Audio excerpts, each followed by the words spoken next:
الحمد لله الذي هدانا لهذا وما كنا لنهتدي لولا أن هدانا الله وأشهد أن لا إله إلا الله وحده لا شريك له وأشهد أن سيدنا ونبينا ومولانا محمدا عبده ورسوله أما بعد فأعوذ بالله من الشيطان الرجيم يا أيها الذين آمنوا كونوا قوامين بالقسط شهداء لله ولو على أنفسكم أو الوالدين والأقربين إلى آخر الآية. وقال نبينا صلى الله عليه وسلم الناس إذا رأوا الظالم فلم يأخذوا على يديه أوشك الله أن يعمهم عذابا أو كما قال صلى الله عليه وسلم.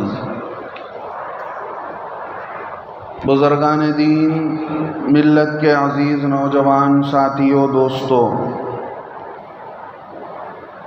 اللہ تبارک و تعالی نے ہمیں ایک ایسا پاکیزہ دین اسلام سے نوازا ہے جو انسان کو اپنی زندگی کے ہر موڑ پر راستہ دکھاتا ہے. اسی لیے اللہ نے جب سے یہ کائنات پیدا کیا، جب سے اس کائنات کو بنایا ہے، اسی وقت سے اللہ تبارک و تعالی نے انسان کی زندگی گزارنے کا طریقہ اور انسان کے رہنے کا اور ہر کام کا اللہ تبارک و تعالی نے طریقہ اور راستہ بتلایا ہے. دنیا کے اندر آنے کے بعد انسان کو کوئی تکلیف نہ پہنچے اور کسی مسئلے میں وہ انسان پریشان حال نہ ہو. بالخصوص اس آخری امت محمدیہ صلی اللہ علیہ وسلم کے اندر اللہ تبارک و تعالی نے ایسے احکامات اور ایسے فرامین نازل فرمائے ہیں، انسان اپنی زندگی کے اندر کتنے ہی حالات میں گر جائے، کتنی ہی پریشانیوں میں گر جائے، تو یہ دین اسے راستہ بتلاتا ہے. قرآن اگر ہم دیکھیں، قرآن سب سے پہلی ایسی ہدایت والی کتاب ہے، وہ انسان کو راستہ بتاتی ہے. وہ انسان جو اپنے کو سدھارنا چاہتا ہے اور صحیح راہ پر اور صحیح رخ پر اپنے کو رکھنا چاہتا ہے. اللہ نے جگہ جگہ ارشاد فرمایا ان ھذا القرآن یہدی للتی ہی اقوم. یہ قرآن ان لوگوں کو راستہ بتلاتی ہے جو قوم سیدھی راہ پر ہوتی ہے، جو لوگ سیدھے سیدھے ہوتے ہیں، جو اپنی زندگی میں معاملہ صاف رکھتے ہیں، ایسے لوگوں کے لیے راستہ بتلایا جاتا ہے. تو میرے دوستو بزرگوں، کوئی ایسا موڑ نہیں ہے زندگی کا کہ جس میں انسان بیچ راستے میں کھڑا ہو جائے، پریشان حال کھڑا ہو جائے، اسے معلوم نہ ہو، اسے کچھ اندازہ نہ ہو کہ کیا کرنا چاہیے. انبیاء علیہ السلام کا مشن قیامت تک چلتا رہے گا. کیسے چلے گا انبیاء علیہ السلام کا مشن؟ جب بھی نبی آتے تو کتاب لے کر آتے، اور بعض لوگوں کو اللہ نے نئی شریعت دے کر بھیجا. لیکن ہمارے نبی محمد رسول اللہ صلی اللہ علیہ وسلم کو ایسی شریعت اور ایسا دین دے کر بھیجا جو کامل و مکمل ہی نہیں بلکہ کامل و مکمل ہونے کے ساتھ ساتھ صبح قیامت تک آنے والے حالات، مسائل، چیلنجز کا سامنا کر سکتے ہیں. اس کا حل قرآن کے اندر، اس کا حل حدیث کے اندر، اس کا حل صحابہ کی زندگی کے اندر، اس کا حل نبیوں کی زندگی کے اندر، اس کا حل قرآن و حدیث سے ہماری زندگی کا حل بتلانے والے علماء دین، مجددین، فقہا، محدثین، ان لوگوں نے ساری چیزیں ہمیں لا کر رکھ دیا کہ دیکھو ہماری کوئی زندگی اللہ اور اس کے رسول کے گائیڈ لائن سے ہٹی ہوئی نہیں ہے، ہر موقع پر اللہ اور اس کے رسول کا فرمان ہمارے لیے کام دیتا ہے۔ کوئی چیز ما ترکتکم من خیر الا وقد امرتکم بہ، اللہ کے نبی فرماتے میں نے کوئی بھلائی کا راستہ، کوئی نیک کام ایسا نہیں چھوڑا مگر تم کو میں نے بتلا دیا ہے کہ یہ کام کرنے کا ہے۔ وما ترکتکم من شر الا وقد نہیتکم بہ، میں نے کوئی ایسا برا راستہ تمہارے لیے چھپا کر کے نہیں رکھا یا تمہارے لیے بتائے بغیر نہیں آیا ہوں، مگر میں نے اس سے تمہیں روک کر رکھ دیا ہے کہ یہ برا راستہ ہے، ایسا مت کرو، ایسا مت کرو۔ تو کیا معلوم ہوا؟ جس کو ہم دنیا داری سمجھتے ہیں اگر اس کو اسلامی پیٹنٹ کے اعتبار سے دیکھا جائے تو وہ دنیا داری نہیں رہتی ہے، بلکہ وہ دنیا داری دینداری بن جاتی ہے۔ کاروبار کرنا، تجارت کرنا، لوگ اسے دین سمجھتے ہی نہیں ہیں۔ انبیاء کی سنت ہے، اللہ نے تجارت میں جتنی برکتیں رکھی ہیں ملازمت کے اندر اتنی برکتیں نہیں رکھی ہیں۔ انبیاء علیہ السلام کی سنت بتلایا گیا کہ سچا امانت دار تاجر کل قیامت کے دن نبیوں کے ساتھ اٹھایا جائے گا، صدیقین کے ساتھ اٹھایا جائے گا۔ کیا مطلب؟ کاروبار کرنا، بزنس کرنا یہ دنیا داری ہے۔ اس دنیا داری کو اگر آپ نے دین کے نقشے پر کیا اور دین کے پیٹنٹ کے حساب سے کر لیا تو پھر دیکھتے دیکھتے آپ سچے امانت دار تاجر شمار کیے جائیں گے۔ چونکہ دنیا کو ہم نے اپنے مطابق سوچا، دنیا کو دنیا والوں کے حساب سے سوچا، اللہ اور اس کے رسول کے حساب سے ہم نے رکھ کر نہیں سوچا، اس وجہ سے ہمیں دنیا داری میں دین نظر نہیں آتا ہے۔ تجارت کے اندر کتنے احکامات ہیں، ملازمت کے اندر کتنے احکامات ہیں، صرف نماز روزے کا نام دین نہیں ہے۔ ایسے ہی میرے دوستو بزرگوں، ہمارے حکومتوں کے بیچ میں جو ووٹنگ کا مسئلہ آتا ہے، یہ اس مسئلے میں بھی قرآن و حدیث کی رہبری ہمیں ملتی ہے۔ جن ملکوں کے اندر اور جہاں پر کوئی نمائندہ، کوئی لیڈر، کوئی ایم پی، کوئی سی ایم، کوئی پی ایم ووٹ کے ذریعے سے پہنچتا ہے تو اس کی حیثیت کیا ہے؟ شریعت کے اندر ووٹ کی حیثیت کیا ہے؟ جو امیدوار کھڑا ہوتا ہے اس کی حیثیت کیا ہے؟ اور ووٹ شریعت کے ترازو میں اس کی کیا ویلیو ہے، اس کی کیا حیثیت ہے؟ ووٹ دینے کا کیا حکم ہے؟ ووٹ نہ دینا کتنا بڑا گناہ ہے، اور ووٹ کو چھپانا، جس کو رائے، جس کے حق میں رائے دینا ہے، آپ کو اپنی اوپینین پیش کرنا ہے بٹن دبا کر، لیکن آپ اسے نہیں دے رہے ہیں، دوسروں کو دے رہے ہیں، کتنا بڑا گناہ ہے۔ اللہ اور اس کے رسول نے ہمیں لاوارث اور یتیم بنا کر نہیں بھیجا ہے دنیا کے اندر۔ ہر راہ، ہر موقع کے لیے رہبری ہے، ہر موقع کے لیے گائیڈ لائن ہے۔ کوئی ماننا چاہے اس کے لیے بھی ہے، ساری چیزیں ہیں۔ جہاں جمہوری حکومتیں ہوتی ہیں وہاں پر یہ ہوتا ہے کہ نمائندہ ووٹ کے ذریعے سے چن کر آتا ہے۔ جہاں پر جمہوریت ہوتی ہے لیکن وہاں کی حکومت کا انداز ووٹنگ کا نہیں ہوتا ہے، بلکہ وہاں کی حکومت کسی ایک بادشاہ کو متعین کرنے کا ہوتا ہے، وہاں تو ووٹنگ کا تصور ہی نہیں ہوتا ہے۔ ایسی بھی کئی ممالک ہیں۔ اب یہ دیکھنا ہے کہ ووٹر جو کھڑا ہو رہا ہے یہ کیسا ہو، جس کو ہم ووٹ دے رہے ہیں، ساری ووٹر نہیں بلکہ ہم جس کو ووٹ دے رہے ہیں، جو امیدوار ہے عہدے کا، وہ آپ سے آ کر ووٹ مانگ رہا ہے، یہ دیکھا جائے گا پہلے نمبر پر کیا یہ اس کام کے لائق ہے کہ نہیں۔ اس کے اندر اس سیٹ کی، اس پوزیشن کی کیپیسٹی ہے کہ نہیں ہے، یہ کام کر سکتا ہے کہ نہیں ہے، پہلے نمبر پر یہ دیکھا جائے گا۔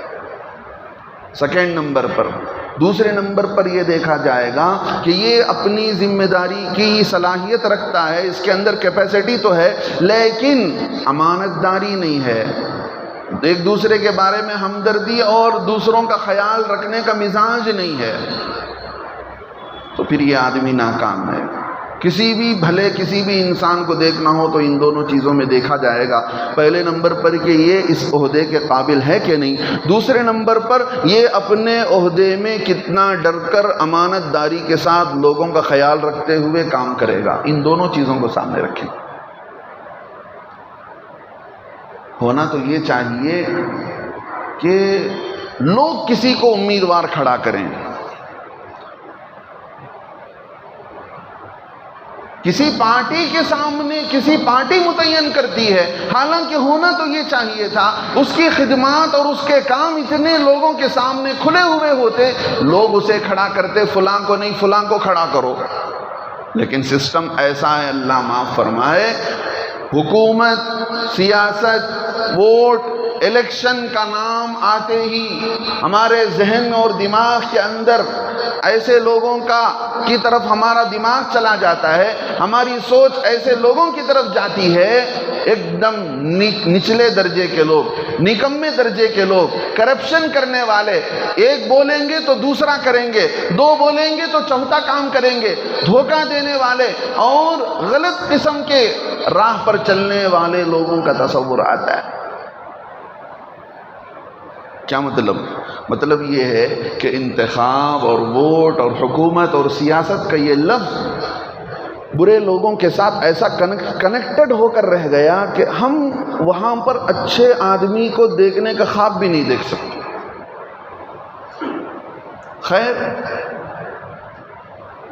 ہم جہاں جی رہے ہیں وہاں پر جن لوگوں کے ساتھ الیکشن کا معاملہ ہوتا ہے، اب وہ جس آدمی کو نمائندہ دیکھتے ہیں تو پہلے نمبر پر یہ دونوں چیزیں دیکھیں گے کہ وہ اس قابل ہے کہ نہیں، دوسرے نمبر پر یہ دیکھیں گے کہ اس کے اندر امانت داری ہے کہ نہیں۔ ایک تو حیثیت ہو گئی اس کی امیدوار ہونے کی، اب آپ کا نمبر آتا ہے کہ آپ کے ووٹ کی کیا حیثیت ہے۔ جہاں پر جمہوری حکومتیں ہوتی ہیں، لوگ اسے چنتے ہیں، لوگ اسے چن کر کسی چیز کا امیدوار بناتے ہیں اور اسے آگے بڑھاتے ہیں۔ علماء نے لکھا ہے کہ ہماری ووٹ کی شریعت کے اعتبار سے 3 حیثیت ہے۔ نمبر 1، پہلی حیثیت یہ ہے کہ آپ اس بات کی گواہی دے رہے ہیں کہ فلاں آدمی صحیح ہے، فلاں آدمی اس کام کا قابل ہے، لہذا میں اس کے حق میں اپنی رائے دیتا ہوں۔ اس کی ایک حیثیت آپ کے ووٹ کی شہادت کی ہوئی، گواہی دینے کی ہوئی۔ اور گواہی دینے کے معاملے میں اللہ نے بھی اپنے کلام میں فرما دیا، فَاجْتَنِبُوا الرِّجْسَ مِنَ الْأَوْثَانِ، لوگوں بت پرستی سے اپنے آپ کو بچاؤ، اور ساتھ ساتھ اللہ تعالیٰ جھوٹی گواہی سے روک رہے ہیں، فَاجْتَنِبُوا الرِّجْسَ مِنَ الْأَوْثَانِ وَاجْتَنِبُوا قَوْلَ الزُّورِ، جھوٹی باتوں سے بچو، جھوٹی گواہی سے، جھوٹی گواہی سے بچو۔ سوچ کر دیکھیں، شرک کے ساتھ اللہ تبارک و تعالی اس جھوٹی گواہی کو بتاتے ہیں کہ جھوٹی گواہی دینا کتنا برا ہے۔ آپ کسی کے حق میں رائے دے رہے ہیں، بٹن دبا رہے ہیں، کیا مطلب؟ اس کا مطلب یہ ہے کہ آپ اس بات کی گواہی دے رہے ہیں کہ یہ آدمی اس کام کے قابل ہے، اور آپ یہ بتا رہے ہیں کہ یہ سچا ہے، امانت دار ہے۔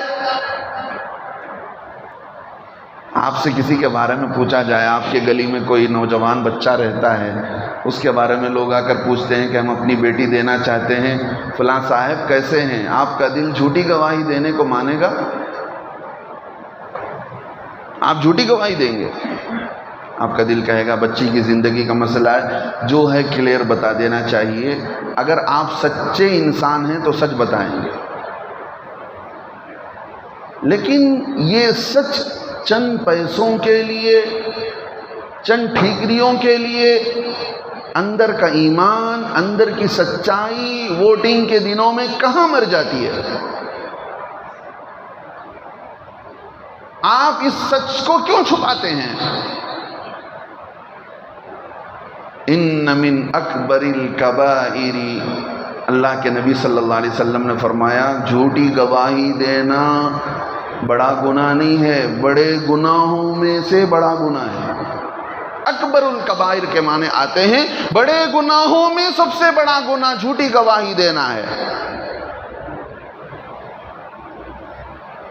اب آپ کی ایک حیثیت گواہی کی ہے، آپ گواہی دے رہے ہیں کہ فلاں آدمی صحیح ہے، فلاں آدمی فلاں پارٹی سے کھڑا ہوا ہے، یہ آدمی اس پارٹی کے ساتھ مل کر صحیح کام کرے گا۔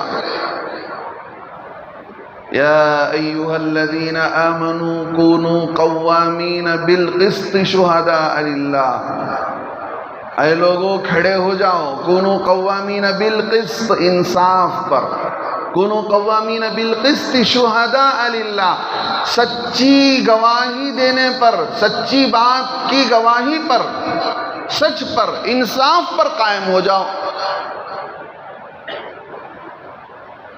لیکن آپ دیکھتے ہیں کہ آپ کا کوئی رشتہ دار آپ کو آ کر کہہ رہا ہے کہ فلاں کو ووٹ دو، یہ نہیں دیکھ رہے ہیں کہ وہ اس قابل ہے کہ نہیں، لیکن آپ اپنی رشتہ داری کی طرف دیکھتے ہوئے اس کو گواہ دے رہے ہیں، یا آپ کا کوئی رشتہ داری وہاں کھڑا ہوا ہے، اس کی رشتہ داری کی وجہ سے آپ دے رہے ہیں، حرام ہے آپ کا۔ جھوٹی گواہی دینا حرام ہے۔ مسجد میں آ کر آپ جھوٹ نہیں بولتے، یہ کیسا اسلام ہے، یہ کیسا دین ہے کہ مسجد میں کوئی چیز حرام ہو اور باہر کوئی چیز حلال ہو جائے آپ کے لیے؟ اللہ فرماتے ہیں وَإِذَا قُلْتُمْ فَاعْدِلُوا، زبان کھولو تو انصاف کی بات کرو، سچی بات کرو، وَلَوْ كَانَ ذَا قُرْبَى، اگر تمہاری سچی بات تمہارے رشتہ دار کے اگینسٹ میں بھی کیوں نہ ہو جائے۔ تمہارا باپ ہے، تمہارا بھائی ہے، آپ کو معلوم ہے کہ یہ سچا انسان نہیں ہے، آپ زبان کھول کر بول رہے ہیں کہ یہ سچا ہے، آپ حرام کام کر رہے ہیں۔ تو آپ کی حیثیت، آپ کے ووٹ کی ایک حیثیت شہادت کی ہوئی، گواہی کی ہوئی۔ گواہی کے متعلق میں نے بتلا دیا کہ گواہی دی جائے گی، سچی گواہی دی جائے گی، جھوٹی گواہی نہیں دی جائے گی۔ نمبر 2، آپ کی ووٹ کی حیثیت سفارش کی ہے، ریکمینڈیشن کی ہے۔ آپ ریکمینڈ کرتے ہیں کہ میں اس آدمی کو اس کام کے لائق سمجھتا ہوں، لہذا اس کو یہ ذمہ داری دی جائے۔ آپ کے جیسے دوسرے کرتے ہیں، دوسرے، تیسرے، چوتھے، 1000 2000 ہزاروں کی تعداد میں ہوتے ہوئے بات آگے بڑھتا چلا جاتا ہے۔ تو آپ کی ایک حیثیت گواہی کی ہوئی، دوسری آپ کی ووٹ کی حیثیت سفارش کی ہوئی۔ اور ظاہر سی بات ہے دنیا کے معاملے میں ہم کسی غلط آدمی کی سفارش نہیں کرتے کسی کے پاس، کسی کی رشتہ داری کا مسئلہ کیوں نہ ہو، کسی کو سیٹ لینے کا مسئلہ کیوں نہ ہو، کسی آدمی کو کسی جگہ جاب لے کر دینے کا مسئلہ کیوں نہ ہو، دنیا کے معاملے میں آپ کا دل اس بات کے لیے تیار نہیں ہوتا کہ آپ کسی کے لیے غلط طریقے سے ریکمینڈ کریں۔ کیوں؟ اس لیے کہ جھوٹی سفارش کرنا حرام ہے۔ اللہ فرماتے ہیں وَمَن يَشْفَعْ شَفَاعَةً حَسَنَةً يَكُن لَّهُ نَصِيبٌ مِّنْهَا، جس نے بھلی سفارش کی، صحیح ریکمینڈ کیا، یکن لہو نصیب منہا، اس کا حصہ اسے مل کر رہے گا۔ وَمَن يَشْفَعْ شَفَاعَةً سَيِّئَةً یکن لہو کفل منہا، کسی نے برے آدمی کے لیے، برے کے حق میں غلط طریقے سے کسی کی سفارش کرتا ہے تو اس کا بھی حصہ اسے مل کر رہے گا۔ کیا مطلب؟ آپ کے ریکمینڈ سے، آپ کی سفارش سے کسی کو ذمہ داری دی جاتی ہے، وہ بھلا انسان ہے، اس کی بھلائی کا فائدہ آپ کو بھی مل کر رہے گا، اس کی بھلائی کا اجر آپ کو بھی مل کر رہے گا۔ آپ کسی غلط آدمی کو ریکمینڈ کرتے ہیں، آپ کے ریکمینڈ کرنے سے اس کو وہ ذمہ داری دی جاتی ہے، تو ایسی صورت میں اس غلط آدمی نے آگے چل کر کتنے لوگوں کے ساتھ ناحق کیا، کتنے لوگوں کے ساتھ ظلم کیا، اس کے گناہ میں گویا آپ بھی شریک ہو جائیں گے۔ ہم نے تو ووٹ کو اپنا ایک پرسنل معاملہ سمجھ لیا، ہم جسے چاہیں گے ووٹ دیں گے، اس میں کیا ہے؟ خالص دینی معاملہ ہے، اوروں کے لیے کیا ہے ہم نہیں جانتے۔ آپ ایمان والے ہیں، آپ کلمہ پڑھنے والے ہیں، آپ کے دین سے یہ تعلق رکھتا ہے، آپ کے ایمان سے اس کا تعلق ہے، آپ کے ضمیر سے اس کا تعلق ہے، آپ کی سچائی امانت داری سے اس کا تعلق ہے۔ دنیا کے معاملے میں آپ کسی جھوٹے کو ریکمینڈ نہیں کرتے، آپ یہاں بھی کسی جھوٹے کی ریکمینڈیشن نہیں کریں گے فلاں آدمی اس کام کے قابل ہے۔ دو بات ہو گئی، آپ کی ووٹ کی حیثیت گواہی کی، آپ کے ووٹ کی حیثیت سفارش کی۔ تیسرے نمبر پر آپ کے ووٹ کی حیثیت وکالت کی۔ آپ قوم کے معاملے میں، اپنے محلے اور اپنے علاقے کے معاملے میں جو ذمہ داریاں اس کی ہیں اس کو آپ اپنا وکیل بناتے ہیں۔ میں ان ساری چیزوں کے لیے اس کو میں اپنا وکیل بناتا ہوں۔ کیا مطلب؟ میں اس کی وکالت کرتا ہوں کہ یہ کام یہ کرے گا۔ دنیا کے اندر جیسے چند پیسوں کے لیے جھوٹے وکیل بک جاتے ہیں، ان کے قلم بک جاتے ہیں، ان کی زبانیں بک جاتی ہیں، کیا 2-4 ہزار کے لیے آپ کا ووٹ بھی بک جائے گا؟ جو جتنا پیسہ دے گا آپ اس کے لیے ووٹ دے دیں گے؟ آپ کا ایمان اتنا سستا ہے، آپ کی رائے، آپ کی اوپینین اتنی سستی ہے۔ ایک بہت بڑے آفیسر تھے، میں نے ایک بہت بڑے اللہ والے سے سنا، حضرت مولانا احمد لاٹ صاحب دامت برکاتہ،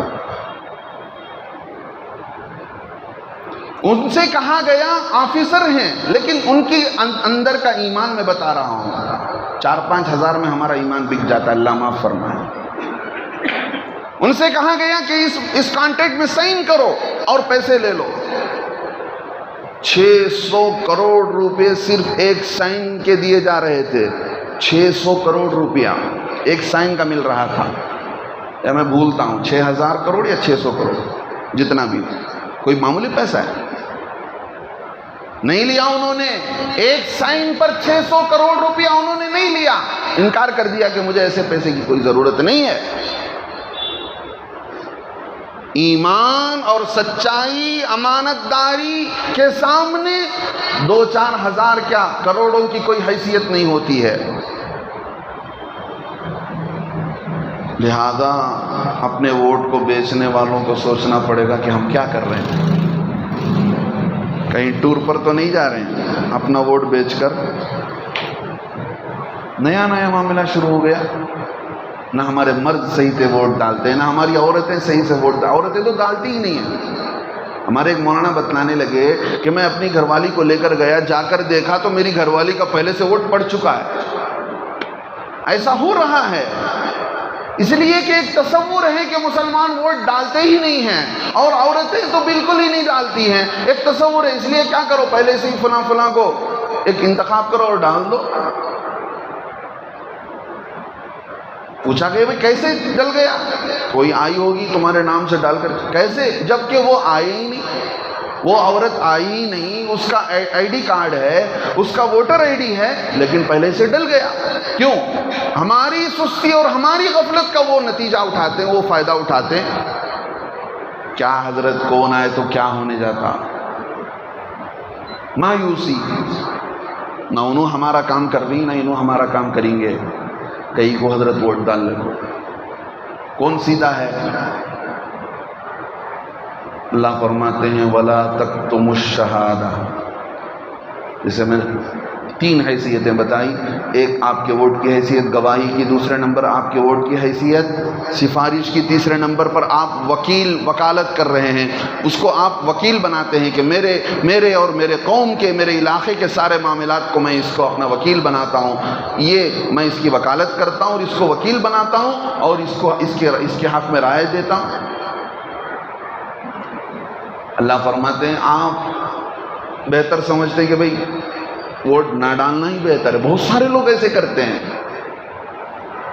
اللہ کے نبی فرماتے ہیں جس آدمی کو اللہ فرماتے ہیں وَلَا تَكْتُمُوا الشَّهَادَةَ، جب گواہی دینے کا نمبر آ جائے تو گواہی کو مت چھپایا کرو۔ آپ کے ووٹ کی حیثیت گواہی کی ہے. آپ گھر میں بیٹھے ہوئے ہیں, آپ کہیں اور چلے جا رہے ہیں, کیوں؟ اس لیے کہ برے آدمی کو ہم ووٹ دیں گے تو کیا ہو جائے گا. میں یہ بات آگے چل کر سمجھاتا ہوں کہ کس کو دیں گے, کس کو نہیں دیں گے, کس کو ہم مناسب سمجھیں گے. برے آدمی کو ووٹ دینا کتنا بڑا گناہ ہے. آپ اپنے ووٹ کو بیچ دینا کتنا بڑا حرام کام ہے. وَمَن يَكْتُمْهَا فَإِنَّهُ آثِمٌ قَلْبُهُ. اللہ فرماتے ہیں جو گواہی کو چھپاتا ہے اس کا دل گنہگار ہے. کیا مطلب؟ اس کے دل کے اندر خرابی ہے, وہ اندر سے اس کا دل کے اندر کھوٹ ہے, دل اس کا بیمار ہے, وہ کسی غلط ارادے کو اپنے دل کے اندر پنپا اس کے دل کے اندر وہ چیزیں پنپ رہی ہیں. اسی وجہ سے وہ گواہی دینے کے لیے آگے نہیں آ رہا ہے. میرے دوستو بزرگو, اللہ کے نبی علیہ الصلوۃ والسلام فرماتے ہیں من کتم شہادتاً اذا دعی الیہا کان کمن شہد بالزور. اللہ کے نبی فرماتے ہیں جس کو گواہی کے لیے بلایا گیا اور وہ گواہی نہیں دے رہا ہے تو ایسا آدمی جھوٹا گواہ دینے والوں میں شمار کیا جائے گا. آپ یہ سمجھ کر ووٹ نہیں دے رہے ہیں کہ کس کو بھی دینے سے کوئی فائدہ نہیں ہے, کوئی ہمارا اچھا کام نہیں کرتا, یہ سوچ کر آپ اپنی ووٹ نہیں دے رہے ہیں تو آپ کا یہ ووٹ نہیں دینا اپنی گواہی کو چھپانا ہے, اور گواہی کو چھپانا حرام ہے. اللہ کے نبی فرماتے ہیں آپ کی گواہی کو چھپانا ایسا ہے گویا کہ آپ جھوٹی گواہی دے رہے ہیں, جھوٹوں کا ساتھ دے رہے ہیں. کیا مطلب؟ آپ کے گواہی نہ دینے سے آپ کا ایک ووٹ, آپ کے جیسے سوچنے والے کئی ہیں. آپ کیا سوچتے ہیں کہ میں ایک ووٹ نہیں دیا تو کیا ہو جائے گا؟ نہیں, آپ کے جیسے کئی سو نہیں, کئی ہزار ہیں, کئی لاکھ ہیں. اب ایک سے ایک جڑتے ان کا پرسنٹیج زیادہ ہو جاتا ہے. اب ان کا ووٹ نہیں ہوتا, ان کی گواہی صحیح آدمی کے حق میں نہیں ہوتی تو غلط آدمی آ جاتا ہے, تو گویا اس کا مطلب یہ ہوا کہ سائلنٹ طور پر آپ غلط آدمی کو ساتھ دے رہے ہیں, سائلنٹ طور پر آپ غلط آدمی کے لیے حق میں جھوٹی گواہی دے رہے ہیں. میرے دوستو بزرگوں, بہت ڈرنے کی ضرورت ہے. یہ دنیا نظر تو آتی ہے کہ یہاں کچھ نہیں ہوگا, لیکن ہمارا یقین ہے کہ ہمارے ہر عمل کا اللہ کے یہاں پوچھ ہونے والا ہے. دوسرے کیا کرتے ہیں کرنے دیجئے, لیکن آپ اپنے ایمان کو مت بیچیے گا. کچھ ہیں دلال قسم کے لوگ. ایک علاقے میں, کرناٹک کے ایک علاقے میں پچھلے الیکشن میں ایک آدمی ساری پارٹیوں کے پیسے وہی بیچ رہا ہے, وہی لا کر بانٹ رہا ہے, فلاں پارٹی کا بھی, فلاں پارٹی کا بھی, فلاں پارٹی کا بھی.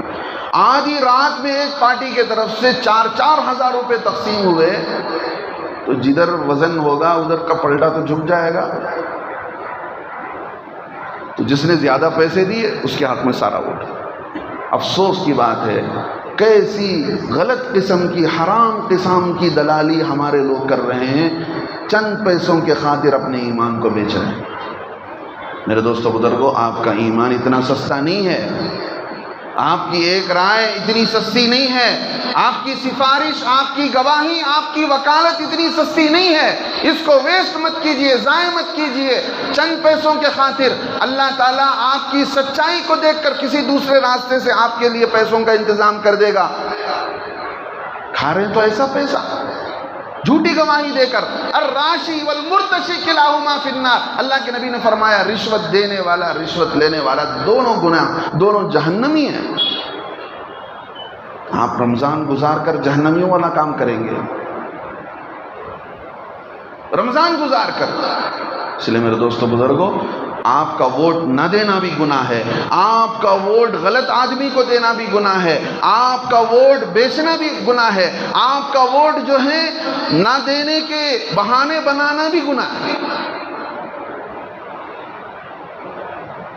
اس کو آپ شریعت کے پیٹرن سے اگر دیکھیں گے تو آپ کو اندازہ ہو جائے گا کہ میرے دوستو بزرگوں کہ ہم کتنا اس معاملے میں سستی برتتے ہیں, غفلت برتتے ہیں.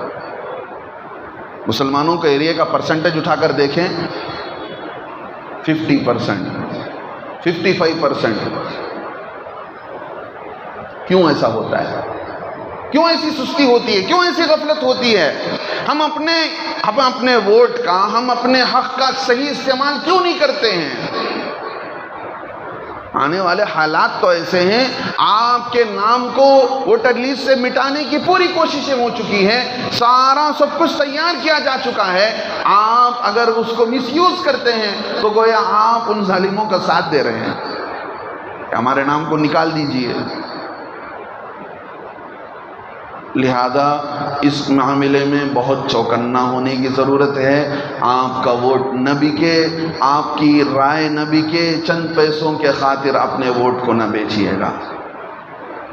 حرام کھانا، چاہے آپ اس میں جو بھی سمجھ لیں، جو چیزیں حرام ہیں، مردار کھانا، خنزیر کھانا، شراب پینا، جتنی چیزوں کا کھانا پینا آپ پر حرام ہے وہ آپ کھاتے ہیں، اس کے کھانے میں اور ان پیسوں کے کھانے میں کوئی فرق نہیں۔ لہذا بہت ڈریں آپ اپنے آپ کو، کل قیامت کے دن بھی ہماری پکڑ ہوگی، اللہ کے یہاں بھی ہمیں جواب دینا پڑے گا۔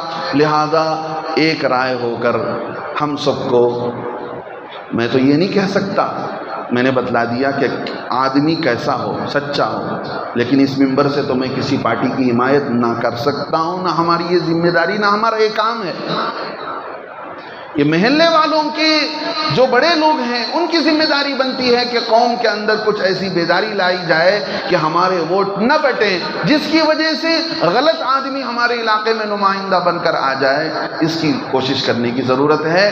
بہت سارے لوگوں کے ذہن میں ایک سوال یہ پیدا ہوتا ہے، حضرت دونوں برابر کے جھوٹے ہیں تو ہم کس کو کیا کریں؟ دونوں چوری کرتے ہیں، دونوں رشوت کھاتے ہیں، فلاں بھی، جس کے بھی حق میں ہم اپنا ایک رائے رکھنا چاہیں تو اطمینان نہیں ہوتا۔ حالانکہ میں یہ نہیں کہتا کہ الیکشن کا یہ سسٹم جو اس وقت ہے قابل اطمینان ہے، نہیں ہے، بالکل قابل اطمینان نہیں ہے۔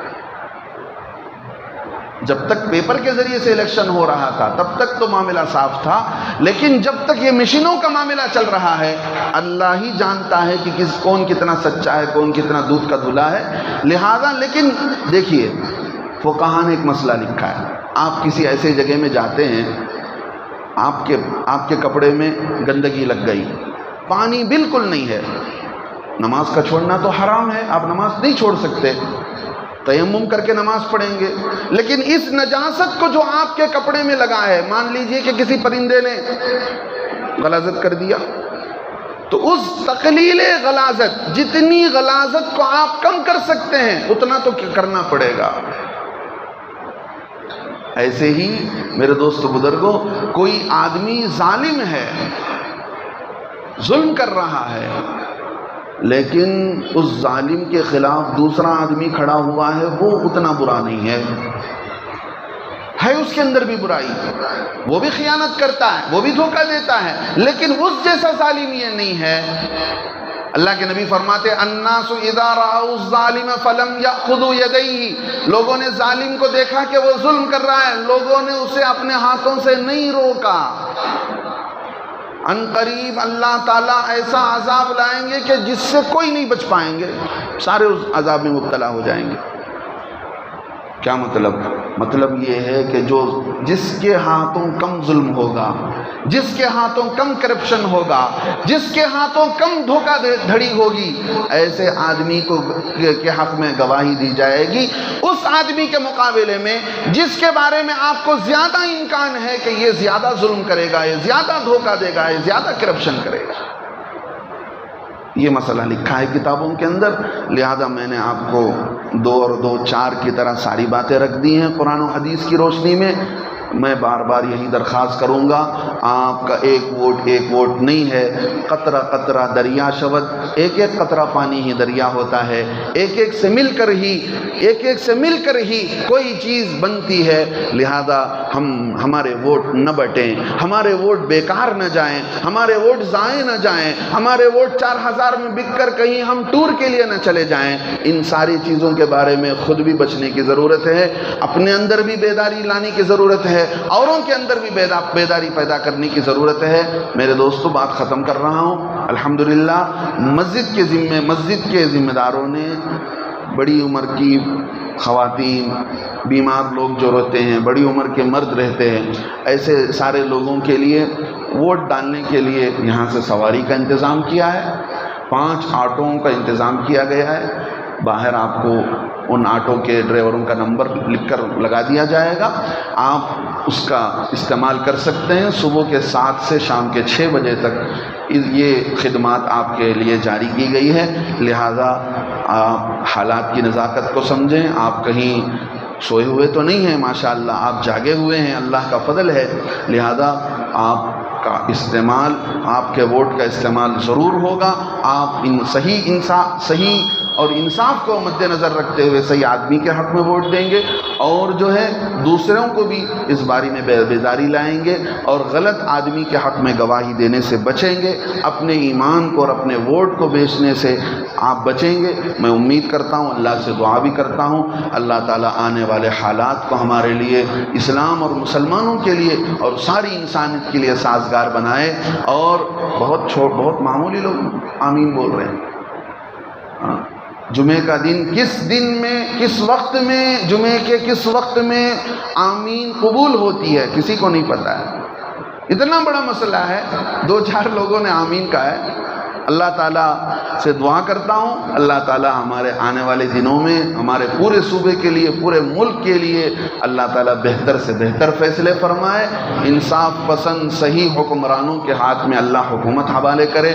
آمین۔ وآخر دعوانا الحمدللہ رب العالمین۔